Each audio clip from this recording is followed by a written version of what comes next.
रामं लक्ष्मणं पूर्वजं रघुवरं सीतापति सुंदरम काकुस्तम करुणाकर गुणनिधि विप्रप्रिय धार्मिकं राजेन्द्रं सत्यसंथं दशरथ तनयं श्यामलं शांतमूर्ति वंदे लोकाभिरामं रघुकुलतिलकं राघवं रामनारी आदेच रामं तपोवन प्रवेशनं हत्या मृगे कांचनं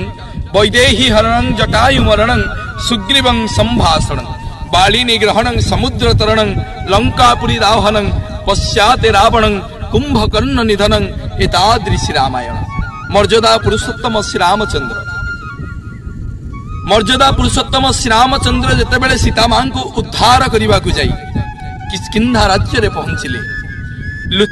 बाली सांगरे सुग्रीव सांगरे मित बसी बाली की लुचि लुचि धनुतीर मारिदेले बाली मरिबा को पड़ी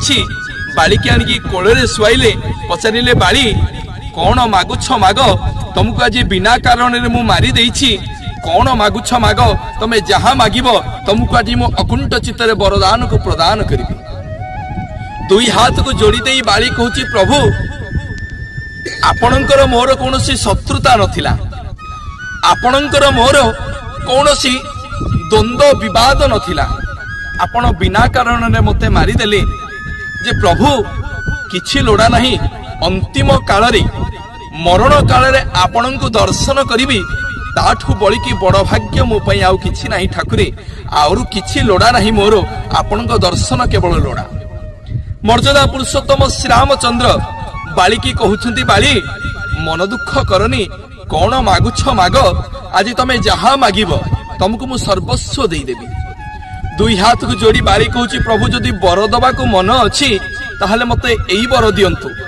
मो राज्य रे जेते पशु पक्षी कीट पतंग अछंती मो राज्य रे जेते नागरिक ठुने आबाल वृद्ध वनिता पर्यंत अछंती समस्ते मोरी राज्य रे बड़ होइछंती मोरी राज्य रे गढ़िछंती मोरी राज्य रे समस्त दुनिया को देखिछंती जे प्रभु आपण मते मारिले मो मन दुख नहीं जो गछ पछ पटे लुचि के आपण मते धनुतीर मारिदेले से गछटा केड़े बेईमान निज राज्यर राजा को मारिबा पई निज राज्यर राजा को मारिबा पई से आपण को लुचेई रखिथिला जे प्रभु अंतिम काल रे मु से वृक्ष को अभिशाप दउछि ता गोड़ठू मुंड पर्यंत समग्र शरीर पिता हे जाऊ जे ताको आज्ञा मुहरे लगेइबो समस्त ताको थू थू करंतु एवं बाली दुई हाथ को जोड़ी दे पुणी थे प्रभु को कहूची जे प्रभु आपण मते मारिदेले सिना